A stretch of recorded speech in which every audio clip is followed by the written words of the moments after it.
एक नेता जिसने आपके अंदर उम्मीद जगाई थी कि मैं तुम्हारी आवाज बनूंगा, सबके अंदर उम्मीद जगा दी थी मैं तुम्हारी आवाज बनूंगा। उस आदमी की आवाज ही निकल ली गई भाई। अब सिर्फ पत्नी की आवाज आ रही है। सवाल पूछना सत्ता से असली देशभक्ति है। वो लोग जो आज सवाल नहीं पूछ रहे गद्दार है वो देश। इस्तीफे वाली बात है, बहुत लोग क्या इस्तीफा क्यों? अरे हम ये चाहते हैं कि इस चीज का शुभारंभ हो। क्या लगता है कि अभी हम धर्मेंद्र प्रधान का इस्तीफा मांग रहे हैं? एक बार दो तो सही, फिर हमारी लिस्ट बहुत लंबी है। क्या हो जाएगा इस इस्तीफा देने से? अगर आप ये सोच बना लेंगे ना कि क्या हो जाएगा, तब तो कुछ नहीं होगा, किसी से कुछ नहीं होगा। नीट पेपर देने से ही क्या हो जाएगा? डॉक्टर बन जाएंगे ना। डॉक्टर बनने से ही क्या हो जाएगा? 10 साल नौकरी कर लेंगे। नौकरी करने से क्या हो जाएगा? शादी हो जाएगी, बच्चे हो जाएंगे। एक दिन तो आपको चले ही जाना, यही सोच लीजिए फिर तो। सोचिए, मैं जब यहाँ स्टेज पे आ रहा था, मुझे बोला गया कि पहली लाइन यहां से शुरू करिएगा कि मैं किसी राजनीतिक दल के खिलाफ नहीं हूं। क्यों कहना पड़ रहा है मैं पूछना चाहता हूं। क्योंकि आप कह देंगे ये राजनीति हो रही है यहां पे।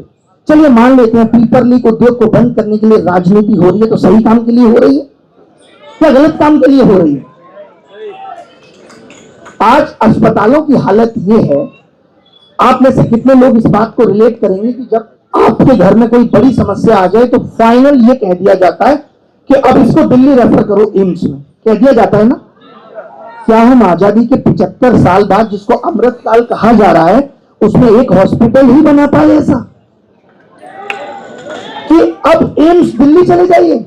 दिल्ली एम्स की हालत पता है आपको क्या है? सुबह 3 बजे से लाइन लगती है। और ये क्या कह रहे हैं?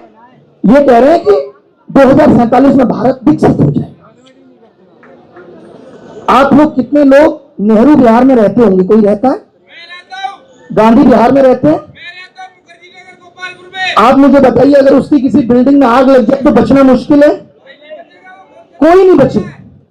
आप भारत को विकसित बनाने की बात कर रहे हैं और आप दिल्ली के कोने को विकसित नहीं बना पा रहे। अगर मुझे यहां से चंडीगढ़ जाना है और उस रास्ते में पानीपत आ ही नहीं रहा, इसका मतलब है कि मैंने गलत रास्ता पकड़ा है।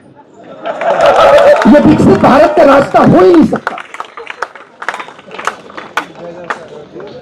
आज से 15 साल पहले धनिये में एक महक आती थी, अदरक में एक महक आती थी। आज वो महक खत्म हो गई, आज नहीं आती।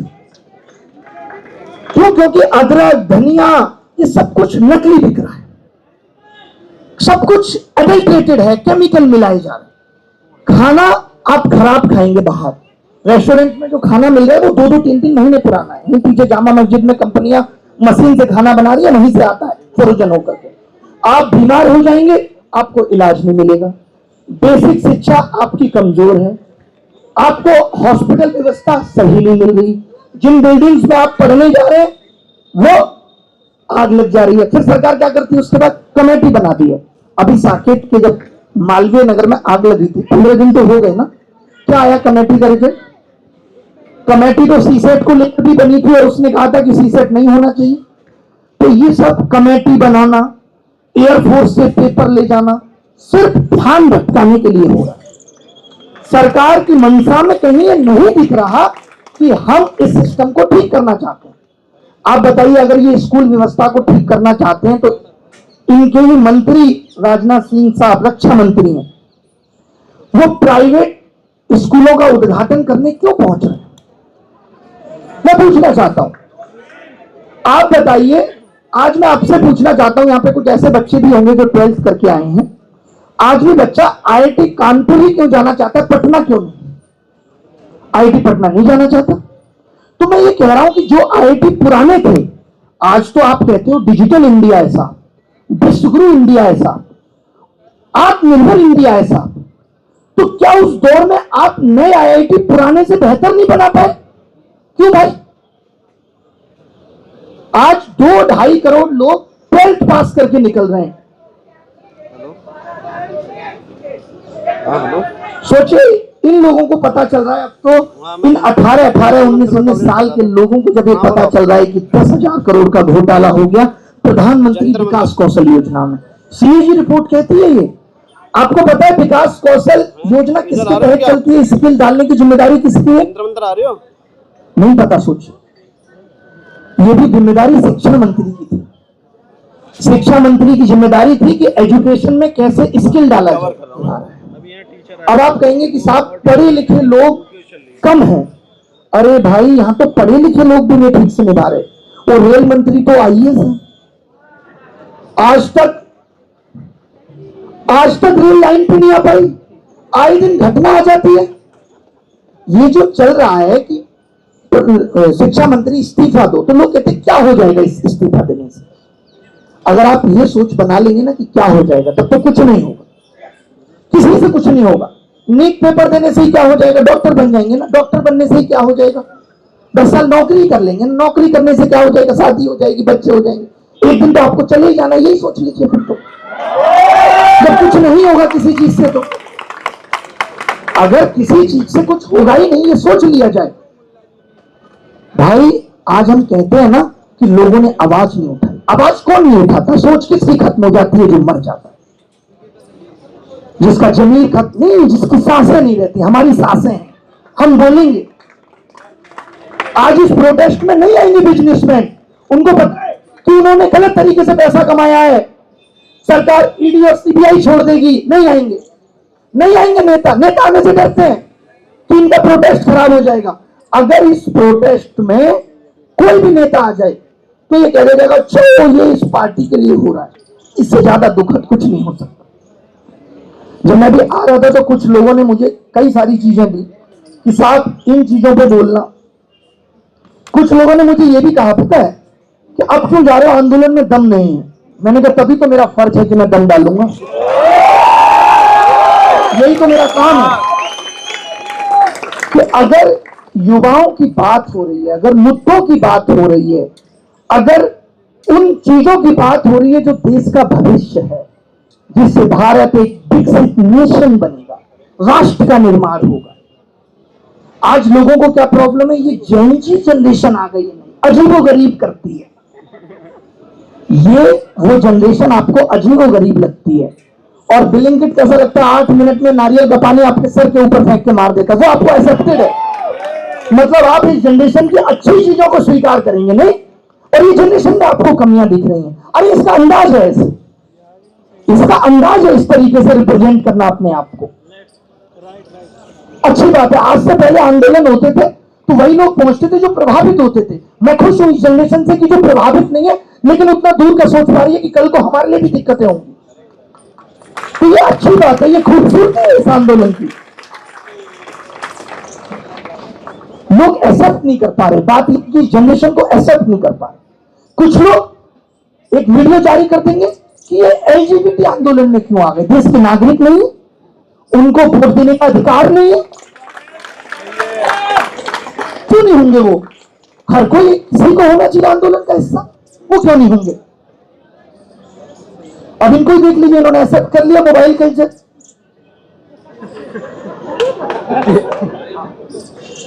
थोड़ा पानी वानी पी लेंगे, थोड़ा भी बोलेंगे, 10-15 मिनट है अपने पास आराम से, क्योंकि बहुत चीजों पे बात करनी है। मैं चाहता हूं कि इस मंच की आवाज दूर तलक जाए, दूर तलक जाए।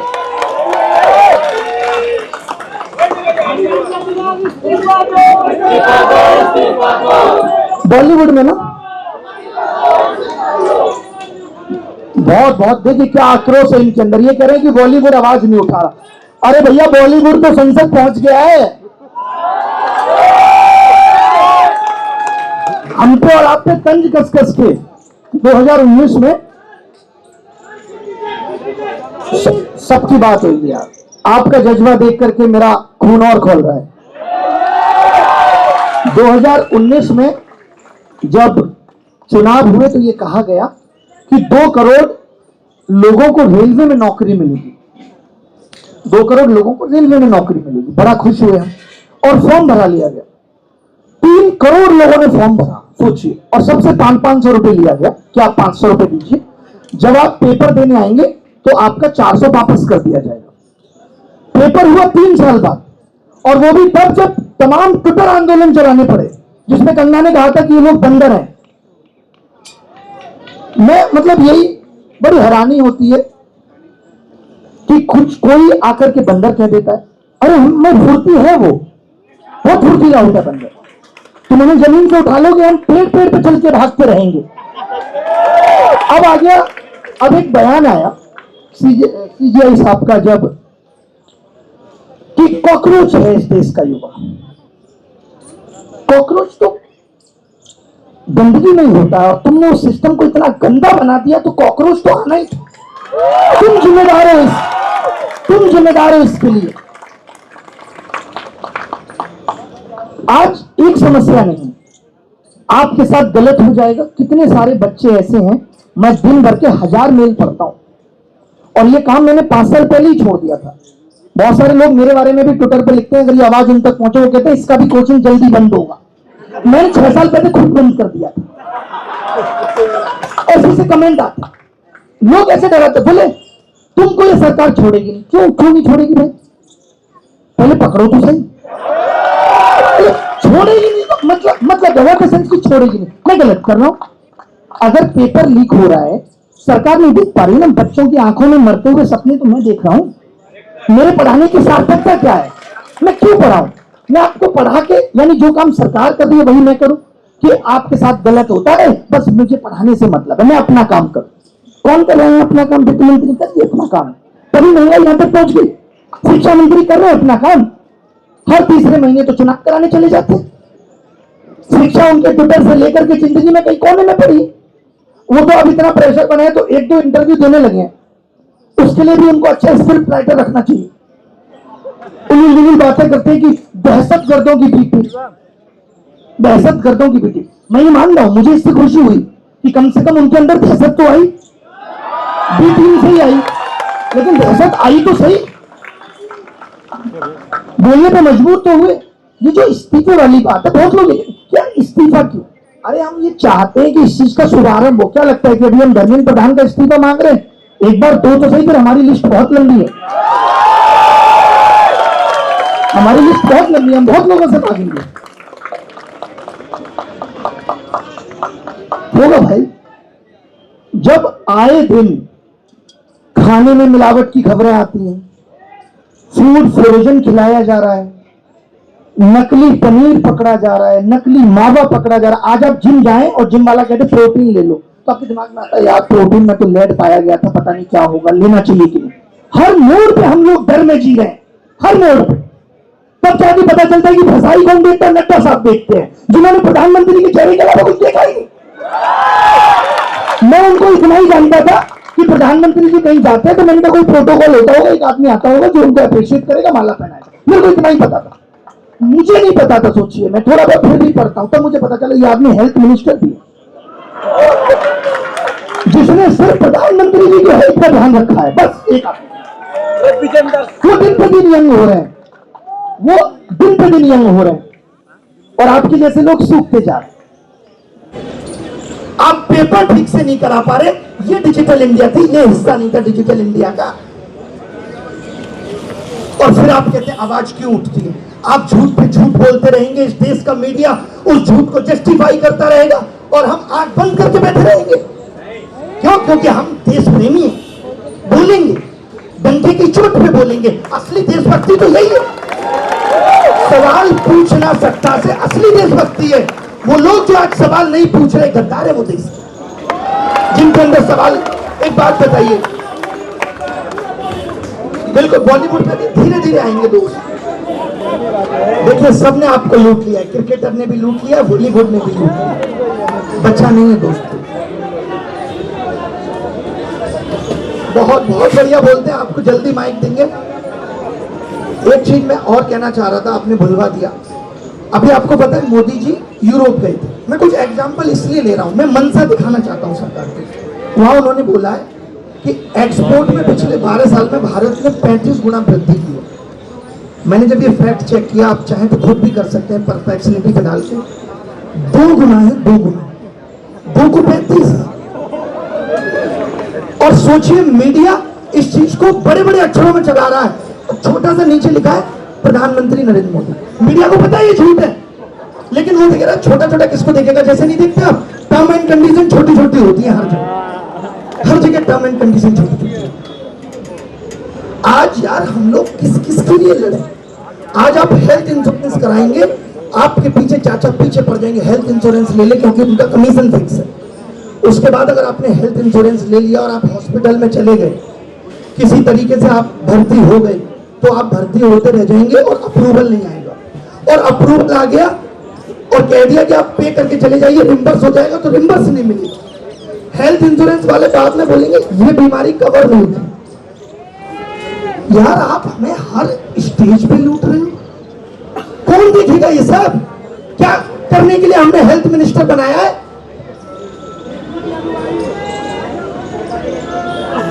बताइए।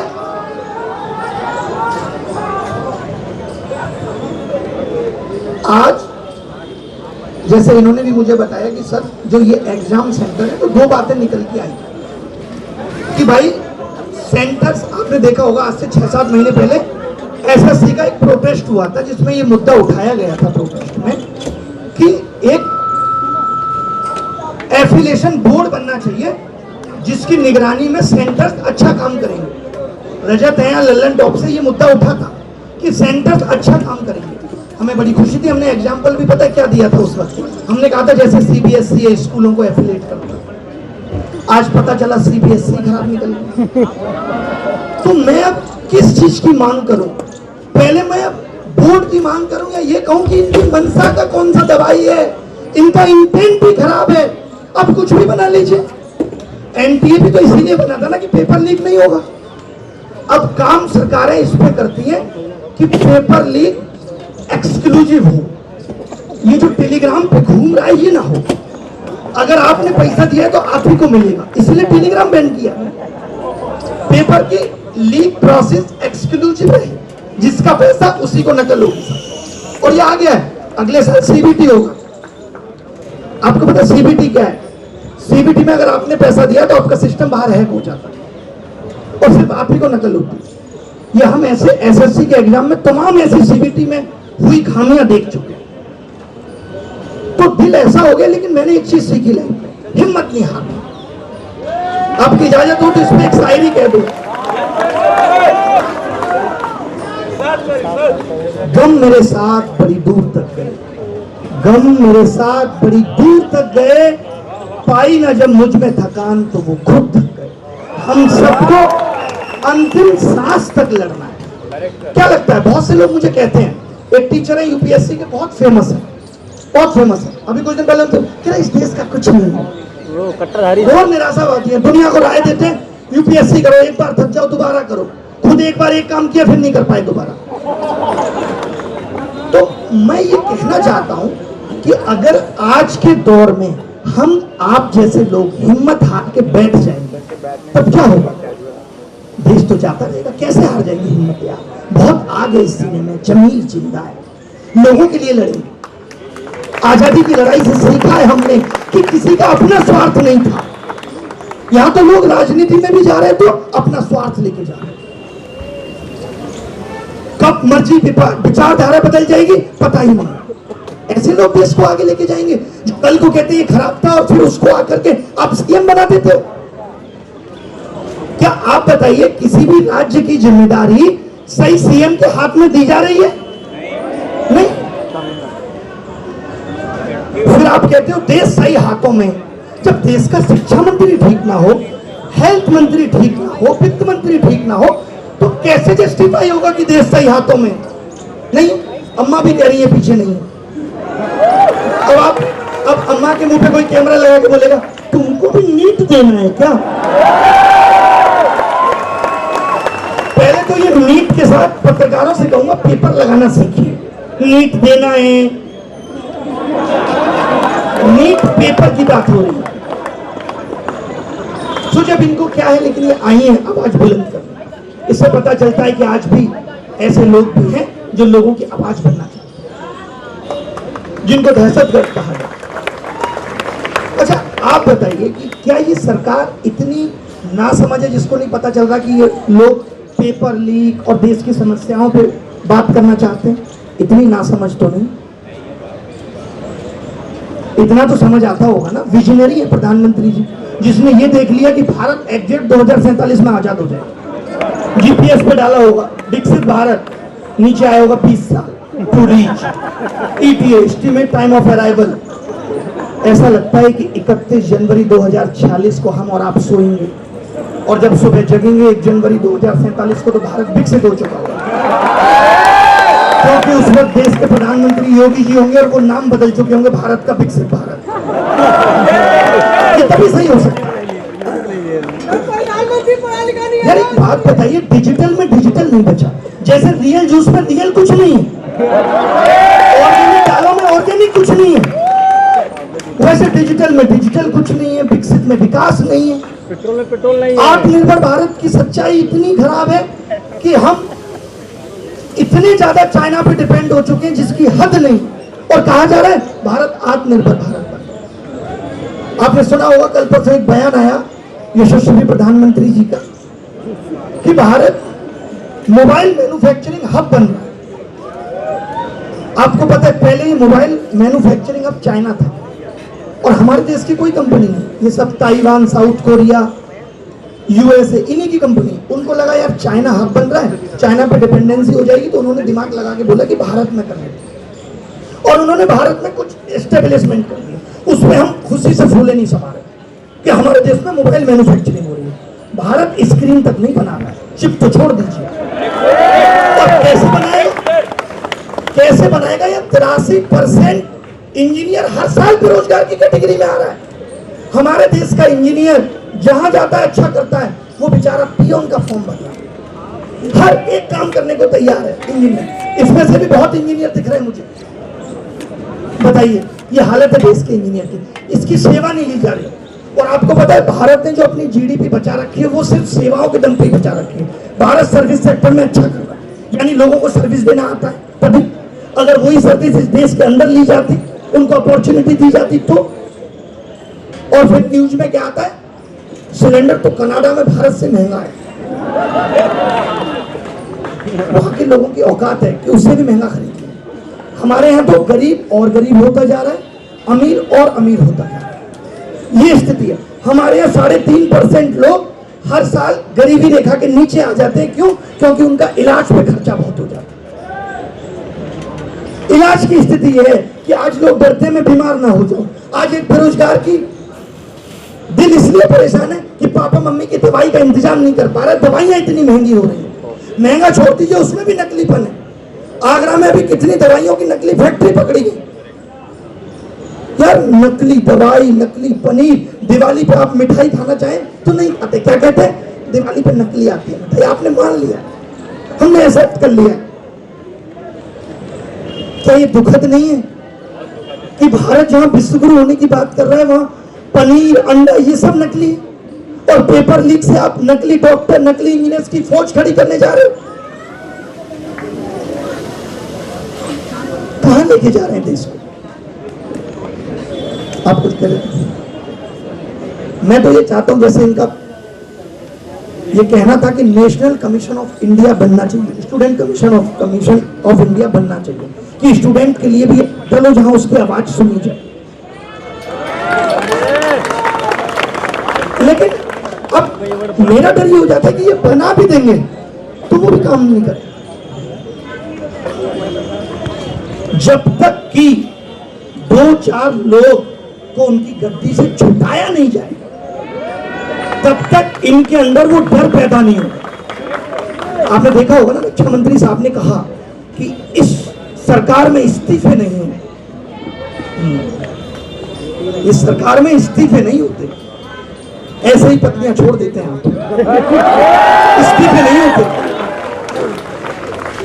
हम तो दूसरी पार्टी के लोगों का इस्तीफा करा के अपने यहां ले आते हैं। आज जब लोग मुझसे पूछते हैं कि यार नीट पेपर लीक में CBI को जिम्मेदारी मिली थी, मैंने कहा जिम्मेदारी मिली थी, वक्त नहीं मिला था ना। वक्त में तो वो विपक्ष के नेताओं पे काम करने में जा रहा था उसका, कि किसको अपने पास लाना है। शुरुआत हुई थी कांग्रेस मुक्त भारत बनाएंगे, आज BJP युक्त कांग्रेस हो गई। नहीं हुई तो बताओ ना। सिंधिया साहब पे सवाल उठते थे, आज सिंधिया साहब सवाल उठा नहीं पा रहे। ये स्थिति,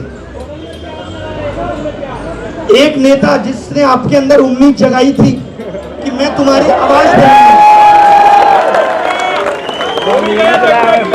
सबके अंदर उम्मीद जगा दी थी मैं तुम्हारी आवाज बनूंगा।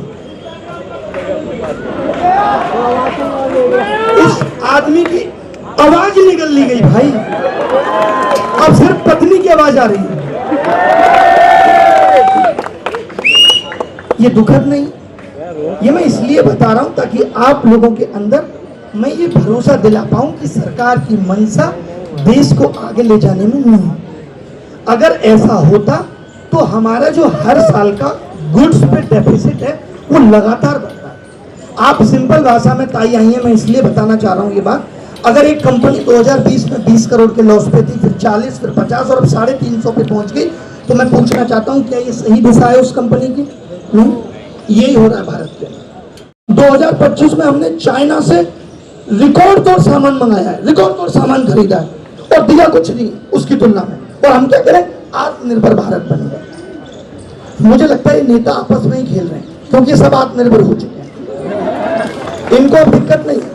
बच्चे विदेश में सेटल है, जब इनका दिल करेगा ये खुद भी सेटल हो जाएंगे और देश में हम और आप जैसे लोग पड़े रहेंगे।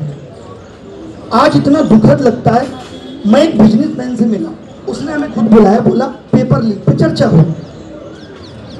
मैंने कहा अच्छी बात है चर्चा होगी, तो बोला लेकिन धर्मेंद्र प्रधान का इस्तीफा नहीं होना चाहिए, जैसे मीडिया में भी आजकल होता है। सिस्टम में कमी है। What the hell is this? किसके हाथ में है सिस्टम? किसके हाथ में है सिस्टम? एक बात बताइए, आपका एक भाई बदमाश निकल जाए, रोज लोगों को लूट कर लाए, आपके इस परिवार में दिक्कत है, अरे बाप में दिक्कत है जो इस परिवार को चला रहे हैं, वो इसको संस्कार नहीं दे पाए, मानेंगे नहीं? और सिस्टम में दिक्कत, कौन जिम्मेदार है उस दिक्कत के लिए? तो वो भाई साहब कह रहे कि नहीं जी ये बात नहीं होगी, मेरी तो कल को 30,000 करोड़ की 100 कंपनियां बनने को तैयार है, मैं कुछ नहीं बोलूंगा ऐसा। उसने हमें भेज दिया। लेकिन मैं क्या बहुत अनफिल्टर्ड हूं, मैं किसी के बाप से नहीं डरता। मैंने उस आदमी को पता क्या बोला? मैंने बोला कि भाई क्या सुंदर दृश्य होगा। आज मैं उन सारे बिजनेसमैन को कहना चाहता हूं, अडानी अंबानी और भी जितने हैं जो इन सब मुद्दों पे आवाज नहीं उठा रहे भैया, जिनकी भी 400 करोड़ 500 करोड़ की कंपनियां चल रही हैं, वो नहीं बोलेंगे डर से। तो कितना खूबसूरत दृश्य होगा कि 10 लोग 30,000 करोड़ की कंपनी के रॉयल्स रॉयल्स से उतर रहे हैं और हमारे आपके जैसे लोग कॉकरोच की तरह रेंग रहे हैं, पैरों में भीख मांग रहे हैं। ये अच्छा दृश्य होगा, ये दृश्य अच्छा होगा कि कॉकरोच रेंग रहे हैं। ये कॉकरोच एक मैसेज था, सरकार को इस मैसेज को सीरियस लेना था और तुरंत हटा देना था धर्मेंद्र प्रधान को। लेकिन धर्मेंद्र प्रधान को जब भी हटाने की बात करता अगला आंख निकाल देता। देख मेरी कुर्सी गई तो पोले सबकी खुलेंगे। एक छोटी सी कंपनी में अगर कोई आदमी ठीक से काम ना करे, 10 गलती हो जाए, 10 तो ज्यादा बता रहा हूं, 5 गलती पे उसको हटा दिया जाता है, 10 पे तो फायर कर दिया जाता है, भाई कहीं और नौकरी ढूंढ। यही हो रहा है देश में, एक गलती भी नहीं माफ होगी। और यहाँ एक आदमी बैक टू बैक गलती कर रहा है, back to back paper leak के लिए जिम्मेदार है, लेकिन वो आदमी नहीं हटेगा। क्यों नहीं हटेगा भाई? देश नाम दिया क्या हमने उसके, जिम्मेदारी दी थी नहीं, वो तुम निभा नहीं पा रहे तो छोड़ दो। सबसे जरूरी तो इस देश की शिक्षा में नैतिकता है, जो हमारे नेताओं में ही नहीं बची, नैतिकता है ही नहीं। वो कह रहे हम जिम्मेदार हैं, इतने लोगों की जान चली गई, यही तो हम कह रहे हैं जिम्मेदार हो तो हट जाओ। जिम्मेदार का मतलब तो यही होता है, लेकिन हम हटेंगे। एक इतना अच्छा मैसेज जा सकता था और लोग वाह मोदी कर सकते थे अगर मोदी जी ने शिक्षा मंत्री को हटा दिया होगा। कि इस देश की सरकार युवाओं के बारे में सोचती है, लेकिन हो क्या रहा है? कॉकरोच को मिटा दो। लड़ाई इस बात की कि कॉकरोच आके से इनका कोई लेबल नहीं। 22 मिलियन लोग एक जगह इकट्ठे रहे एक प्लेटफॉर्म पे, आप कह रहे इनका लेबल नहीं। क्या ये बिना दर्द के एकत्रित हो गए? क्या इनके अंदर कोई दर्द नहीं? क्या इनके अंदर कोई बेचैनी नहीं? क्या कोई बात इनके मन को नहीं कचोट रही? हुआ क्या ना कि इतने सालों से आवाज ना उठाते हुए सब कुछ नॉर्मल लगने लगा, सब कुछ नॉर्मल लगने लगा। हवा खराब है, ठीक है यार कोई बात नहीं, घर से मत निकलो। एक आदमी 1 लीटर एथेनॉल बनाने के लिए 10,000 लीटर पानी की भेंट चढ़ा दे रहा है, सिर्फ पुत्र प्रेम की खातिर। और ये लोग कहते हैं श्री राम की बात करते हैं। श्री राम जब दशरथ को पुत्र मोह था, उस वक्त भी श्री राम वन छोड़ के चले गए थे, क्योंकि धर्म ऊपर था। वहां से सीखना था पुत्र मोह। सत्ता की भूख नहीं थी, सत्ता का त्याग था श्री राम के अंदर। हमने उस चरित्र से कुछ नहीं सीखा। हमारा सब कुछ नारों में, हमारे लिए श्री राम भी बस नारों में, चरित्र से कुछ नहीं सीखा। बहुत दुखद है। थोड़ा पानी पी लिया जाए। सर नमस्कार, थोड़ा सा और बोलूंगा, बस 2 मिनट और फिर विदा लूंगा।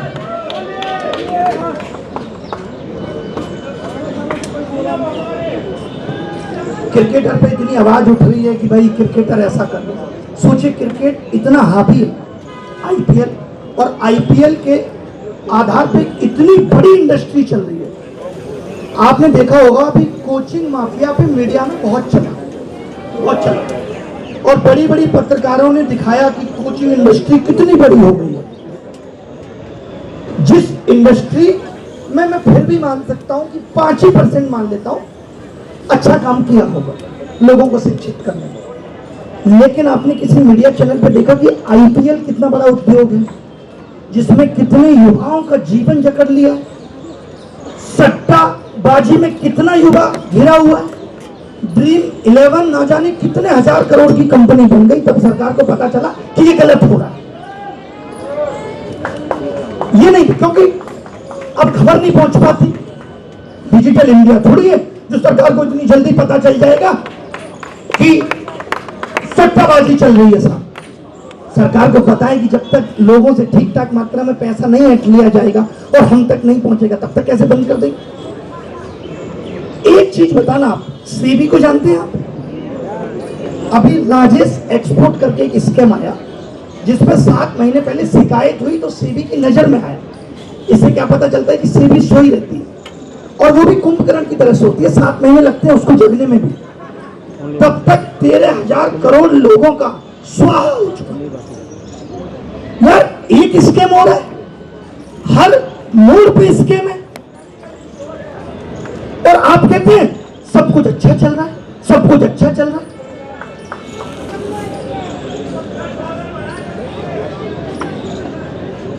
और मीडिया का जो काम था कोर, कि अगर आपकी समस्याओं को सरकार से जाके पूछना। ट्रंप ज्यादा बड़ा बदमाश है या नहीं? उसके बावजूद भी आप देखते हो महीने में 1-2 प्रेस कॉन्फ्रेंस उसको भी करनी पड़ती है कि नहीं? आप बताओगे या नहीं देश का क्या हाल है? कितना अच्छा हो कि मोदी जी यूरोप से लौटे और प्रेस कॉन्फ्रेंस करें और बताएं कि युवाओं के लिए इतने अवसर लेके आया हूं, लेकिन चर्चा होती है जो मोदी जी को एक अवसर मिलता है, मेलोनी को चॉकलेट,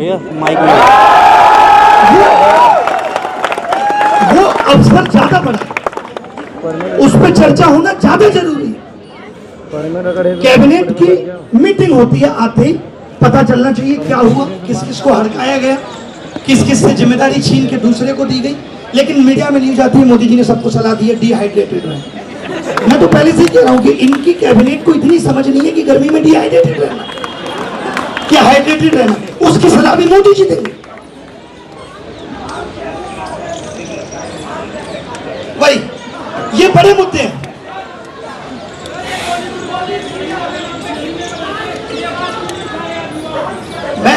युवाओं की आवाज है कि आप देखने क्यों जा रहे हैं उन फिल्मों को?